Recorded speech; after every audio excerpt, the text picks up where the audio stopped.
Buena tarde. El día de hoy entraremos con el capítulo 19, llamado Primera Ley de la Termodinámica.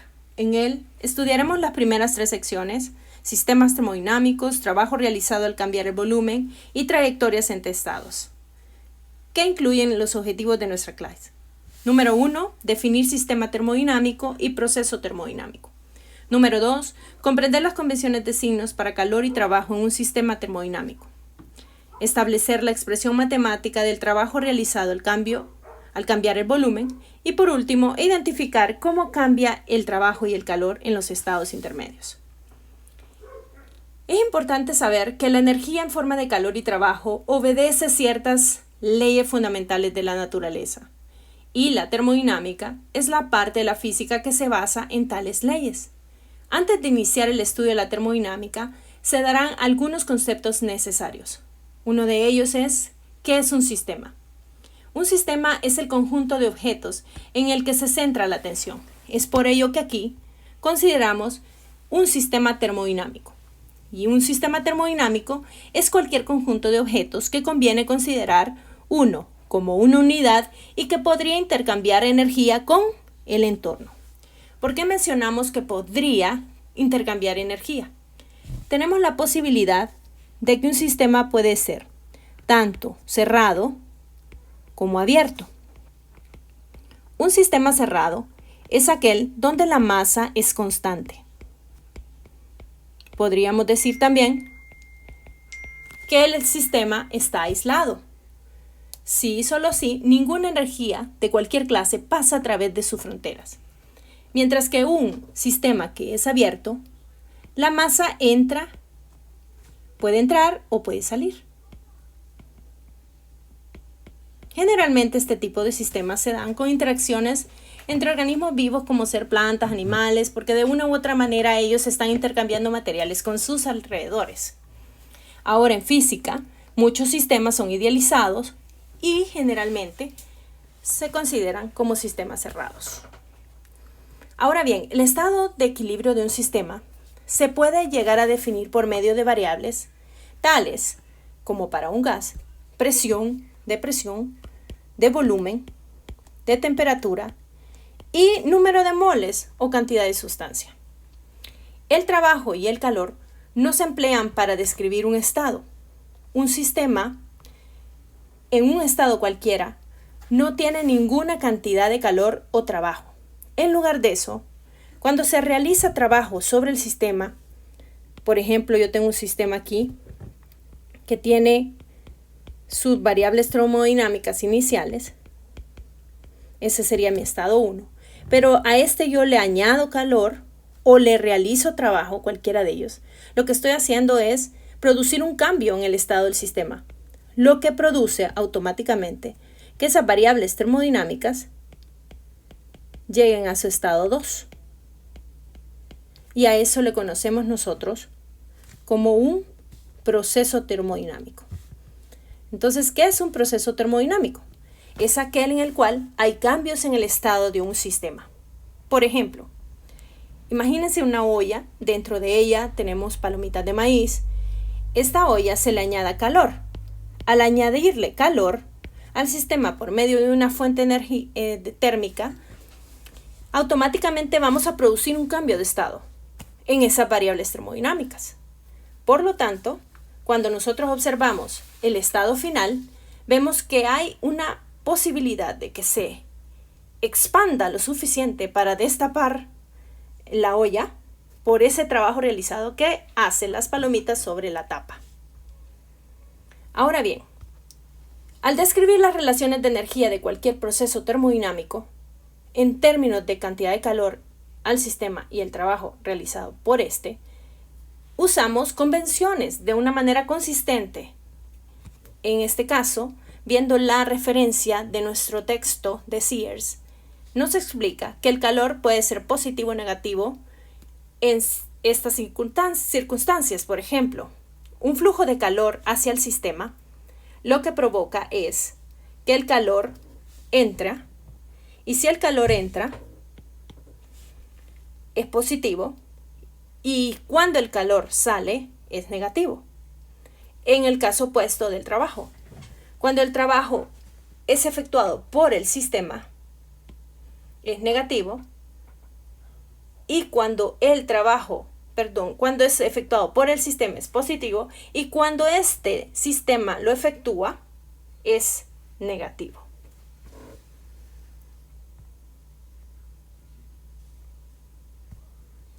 Aquí en esta figura se muestra lo que acabo de explicar. El calor es positivo cuando entra al sistema y es negativo cuando sale. En este caso, el calor va a salir. Y anteriormente nosotros teníamos que el trabajo era positivo cuando lo efectuaba el sistema, y ahora es efectuado hacia el sistema, entonces el trabajo es negativo. Es muy importante observar que eso depende de las referencias. En este caso, esta es la convención de signos que nosotros vamos a seguir utilizando en los ejemplos. En la sección 2 nos habla sobre el trabajo realizado al cambiar el volumen. Un ejemplo común de un sistema termodinámico es una cantidad de gas que está dentro de un cilindro con un pistón móvil. Con una perspectiva microscópica y basándonos en esas energías cinéticas y potenciales, nosotros podríamos llegar a intuir con respecto a las cantidades termodinámicas. Primero vamos a considerar el trabajo efectuado por un sistema durante un cambio de volumen. Aquí observamos que al expandirse el gas, como esta se muestra en la figura, automáticamente se expande porque el pistón se mueve hacia la derecha, de modo que aumenta ese volumen del gas, aumenta internamente todo el volumen que tenía inicial, y este ejerce una fuerza a lo largo de una distancia. Por tanto, realiza un trabajo que es positivo. Esa es la situación del primer caso. Cuando un gas se expande, las moléculas del mismo empujan la superficie, por lo tanto, el trabajo es positivo. Ahora bien, si nosotros tenemos que no se mueve hacia la derecha, sino que ahora el pistón va a llegar hacia la izquierda, entonces se va a reducir el volumen. De su volumen inicial a su volumen final, el volumen final va a ser menor y por lo tanto el trabajo va a ser negativo. El trabajo que realiza en este caso las moléculas del gas. Por tanto vemos en la segunda planteamiento aquí que un gas se comprime automáticamente cuando las superficies de su entorno empujan las moléculas hacia adentro y por lo tanto ahí definimos un trabajo negativo.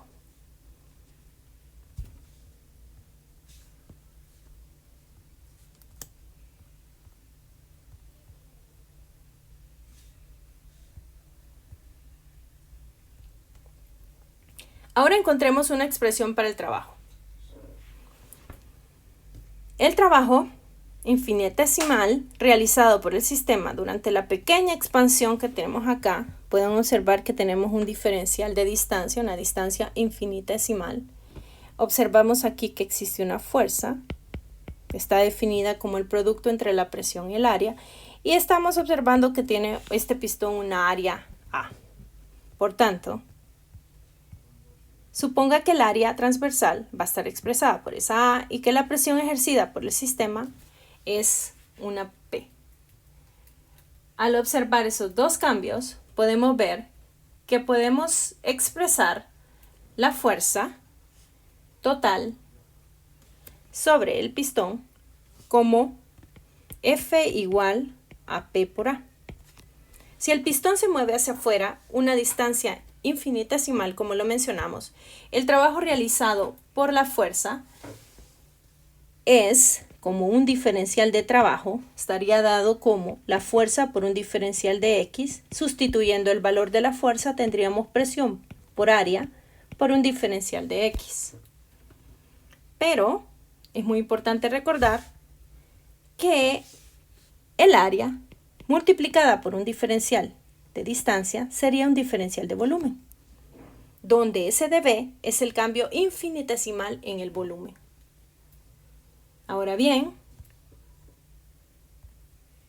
podemos expresar el trabajo efectuado por el sistema como un trabajo, una diferencial de trabajo igual a P por un diferencial de volumen. En un cambio finito de B1 a B2, tendríamos que W es igual a la integral desde el punto 1 del volumen inicial hacia el volumen final, donde estamos tomando en consideración la presión por el diferencial de volumen. Ese sería el trabajo efectuado en un cambio de volumen. En general, la presión del sistema puede variar durante un cambio de volumen. Hay muchos ejemplos de esto. Por decir, tenemos los motores de combustión interna. Incluso podríamos llegar a tener el caso de alguna turbina de vapor, que podría llegar a impulsar un generador eléctrico, etc. Para evaluar la integral de la ecuación, hay que saber cómo varía la presión siempre en función del volumen. Por tanto, podemos representarla, esta relación, con un diagrama de PV. Un diagrama que me va a expresar el área bajo la curva. Esta gráfica de PV sufre una expansión con presión variable. Podemos observar de que tenemos el volumen número 1, que me indica volumen inicial, y el B2, volumen final, y el volumen final aumenta. Eso implica de que en este diagrama observamos que el gas se expande. Ahora, ¿qué me indica o qué me representa esta integral? En cálculo 1 o en cálculo 2, no me recuerdo, creo yo que es a finales, en la última unidad del cálculo 1, nos explican que la integral representa el área bajo la curva, en este caso, entre los límites de B1 y B2. De acuerdo a la convención de los signos, podemos nosotros llegar a definir que el trabajo en esta gráfica se expande. Y por lo tanto, si el trabajo se expande, según la convención de signos, el trabajo es positivo. Ahora bien, si hacemos un caso contrario, imagínense que tengan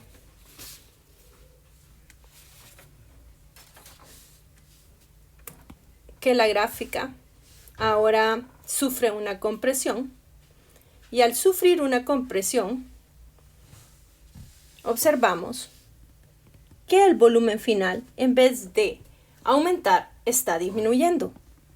Y eso significa que hay una contracción.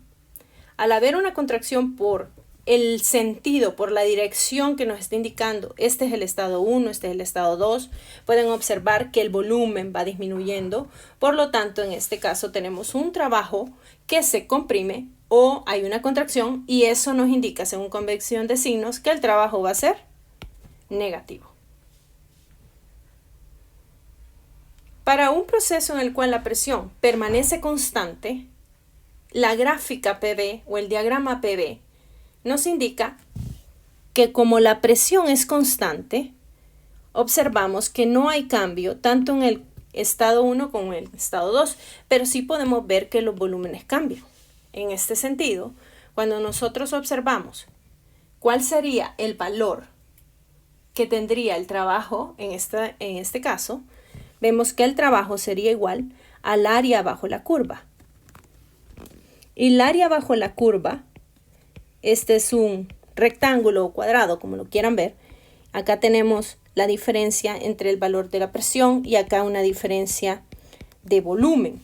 Por lo tanto, el trabajo sería del rectángulo, que es base por altura. Y eso me da presión por el cambio de volumen. Ese es el trabajo efectuado en un cambio de volumen a presión constante. Una observación muy importante es que para cualquier proceso donde el volumen permanezca constante, el sistema no efectúa trabajo, porque no hay desplazamiento. En la última sección tenemos las trayectorias entre estados termodinámicos. Si ustedes pueden recordar un poquito, habíamos mencionado como último objetivo identificar el comportamiento de lo que es el trabajo y el calor específicamente para lo que son estados intermedios. En este sentido, un estado intermedio se le llama la trayectoria que podría llegar a tener tanto el trabajo como el calor. Por tanto, cuando hablamos de un sistema que cambia de un estado inicial a un estado final, pasa por una serie de esos estados intermedios o trayectorias. Y este trabajo realizado por el sistema va a depender de estas trayectorias. ¿Qué es lo que nosotros podemos llegar a visualizar en esta figura? En la figura 19.7 nos presenta el trabajo efectuado por el sistema durante una transición entre dos estados. Pero sí hay que ver que vamos a tener varios trayectos, pero los estados que vamos a analizar sería el estado 1 y el estado 2. Si bien es cierto, cuando observamos la curva que une el 1 y 2, es prácticamente una curva que me indica que no tiene presión igual, que no tiene volumen igual, pero existe una posibilidad de que sí podría experimentar que la tercera variable termodinámica pueda ser constante. Bueno, eso se estudiará más adelante en los procesos termodinámicos, pero sí, generalmente esa es una hipérbole que me denota lo que es un proceso isotérmico, o sea, la temperatura es igual. Pero si analizamos las diferentes trayectorias, comenzamos con la primera. Imaginemos que vamos a ir al estado 2, pero del estado 1 partiendo por un estado intermedio, que es el 3, y llegando al 2. En ese proceso, ustedes pueden observar que como la definición del trabajo es el área bajo la curva, observamos el rectángulo. El rectángulo rosado, completo. Toda esa sería exactamente el trabajo. Ahora, sí es importante ver que del estado 1 al estado 3, la presión es constante y tiene una P sub 1. Yo podría tener ahí que el trabajo es igual entonces a ¿qué? A P sub 1 por un cambio de volumen. Tenemos B1 y B2. Ahora, ¿qué sucede en el cambio de estado de 3 a 2 o en el proceso de 3 a 2? En el proceso de 3 a 2, ustedes pueden observar que no hay un cambio de volumen. Por lo tanto, al no tener un cambio de volumen de 3 a 2, podemos ver que el delta P, y aparte de eso, no tenemos una presión que sea constante, pero el delta P es igual a 0. Y automáticamente cuando no tenemos un cambio de volumen, el trabajo es 0. Así que esa parte es muy importante considerarla, que un cambio de volumen es lo que hace que nosotros lleguemos a tener una expresión de trabajo o un trabajo realizado. Para el caso 2, analizamos lo que es en sí la trayectoria de lo que da del estado 1 al estado 4 y del estado 4 al estado 2. Podemos ver el mismo comportamiento que tuvimos en el estado 3-2. En este caso, tanto la presión como el volumen tienen opuestos comportamientos. Vemos que la presión cambia aquí y el volumen es constante, cosa que es diferente a lo que nosotros definimos para la parte de trabajo. En este caso, el trabajo en el proceso de 1 a 4 sería 0.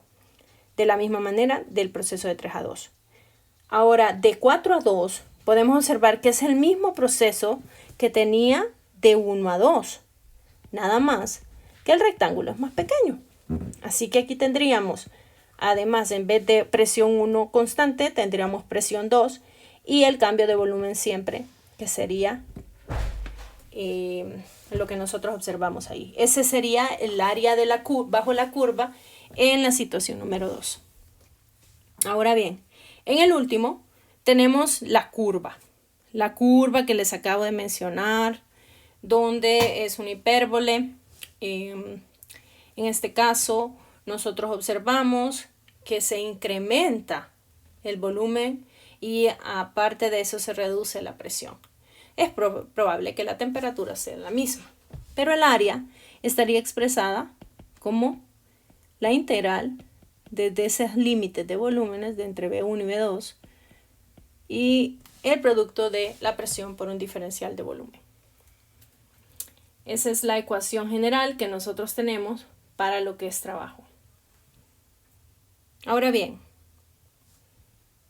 en el calor depende no solo de los estados iniciales y finales, sino también de la trayectoria. O sea que estamos hablando que el calor también tiene un comportamiento similar a lo que es el trabajo. Pero en este sentido, nosotros podemos observar de que va a depender de dos situaciones. En primer lugar, hay que ver si el sistema, puede ser que es cerrado, el que estamos considerando, pues pueda tener paredes, ya sea que no permitan flujo de calor, las cuales se llaman paredes adiabáticas, o podríamos llegar a tener el caso contrario, que es cuando nosotros tenemos paredes que son diatérmicas. Y en este caso es cuando no permite un cambio de temperatura. En el caso de que sean paredes adiabáticas, entonces vemos aquí que hay dos posibilidades en el sistema. Número 1, o hay flujo de calor, o 2, no hay flujo de calor. Veamos el primer caso. Hay un flujo de calor. Pueden observar en el estado 1 de esta figura que tiene un volumen inicial de 2 litros y que este volumen inicial está expuesto a una temperatura de 300 Kelvin provocada por la expansión en el estado 2, en el cual se agrega calor hasta llegar a su estado final de 5 litros. Eso es lo que hace absorbiendo el calor después de haberse expandido.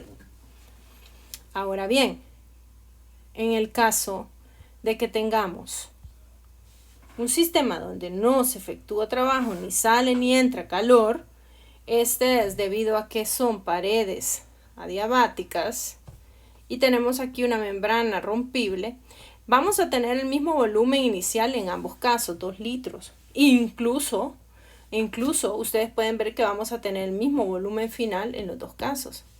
Pero la diferencia está, y es un proceso distinto, pero al mismo tiempo va a conducir al mismo resultado, es que aquí se da una expansión libre. Una expansión libre es si un gas ideal sufre expansión libre, no hay cambio de temperatura. Por tanto, el estado final será igual que el que nosotros tenemos en la figura número A.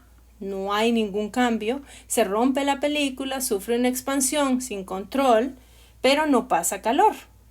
Aquí hay una expansión muy rápida, pero no hay un flujo de calor. Y al no haber flujo de calor, entonces no se efectúa trabajo y al mismo tiempo no se transfiere calor. Por esta dependencia de la trayectoria, es absurdo decir que un sistema contiene cierta cantidad de calor. Pero sí es muy importante tomarla en consideración dependiendo de los casos. Vamos a tener un ejemplo. Un gas de comportamiento ideal sufre una expansión isotérmica. Bueno, como les había mencionado, una expansión isotérmica es aquella donde se produce que la temperatura es la misma. Ahí le explican, entre paréntesis, a temperatura constante, durante la cual su volumen cambia. ¿Cuánto trabajo efectúa el gas? Entonces veamos. Es un gas ideal, por lo tanto va a satisfacer la ley de los gases ideales. ¿Qué características tenemos del proceso? Cambia volumen, temperatura va a ser constante, la presión es desconocida porque esa es la pregunta. Entonces, para un proceso como este, es la gráfica, la última que habíamos visto, la general, donde se expresa la hipérbole. Tenemos dos estados, el estado 1 y el estado 2, donde cada uno de ellos tiene sus límites, presión 1, presión 2, y es donde nosotros llegamos con la fórmula final. W igual al integral de V sub 1, V sub 2, la cual es igual al producto de P por un diferencial de volumen. Ahora bien, la ley de los gases nos establece que podemos llegar a encontrar o resolver para la presión, y esta presión será igual a nRT sobre el volumen. Acordémonos que esto se deriva de nuestra ecuación de los gases ideales. Si sustituimos esta presión exactamente en la fórmula de W, entonces W sería igual al integral de V1 por V2 por nRT sobre B de dB. Si sacamos las constantes, nos quedaría algo así.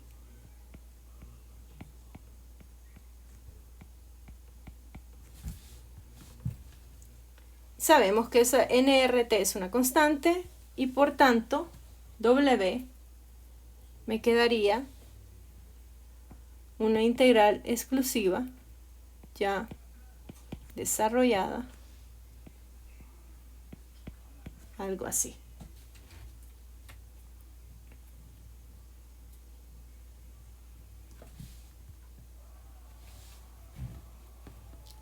Utilizamos para esto estas referencias, principalmente lo que es Sears y Szymanski, nuestro texto, pero mucha de la información teórica está basada en también Resnick y otras referencias bibliográficas físicas.